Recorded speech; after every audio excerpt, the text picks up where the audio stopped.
গেল বছরের ২ এপ্রিল ট্রাম্পের শুল্কযুদ্ধ ঘোষণার মধ্য দিয়ে বদলে যেতে থাকে বিশ্ব অর্থনীতির পরিচিত রূপ। শুল্কাতঙ্কে অনেকটাই থমকে যায় আমদানি রফতানি। আগস্টে মার্কিন শুল্কনীতি কার্যকর হলে এর নেতিবাচক প্রভাব পড়ে খোদ যুক্তরাষ্ট্র ও বিশ্ববাজারে।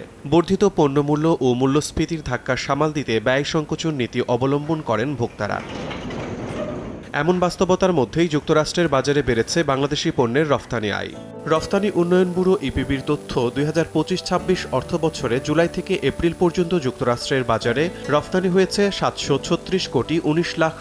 ২০২৪-২৫ অর্থবছরের একই সময়ে যার পরিমাণ ছিল $৭১৮ কোটি ৬৭ লাখ। অর্থাৎ গত অর্থবছরের তুলনায় যুক্তরাষ্ট্রের বাজারে বাংলাদেশি পণ্যের রফতানি আয় প্রায় ২.৫% বেড়েছে। এদিকে মাস ব্যবধানে প্রায় ২৩.৫% রফতানি আয় এসেছে দ্বিতীয় অবস্থানে থাকা যুক্তরাজ্য থেকে। চলতি অর্থবছরের প্রথম ১০ মাসে রফতানি হয়েছে $৩৮৭ কোটি ৫১ লাখ পণ্য।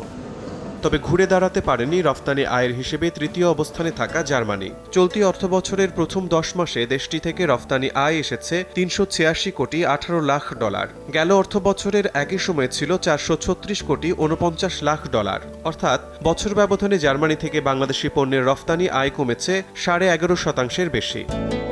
শিমুল হোসেন, সময় সংবাদ।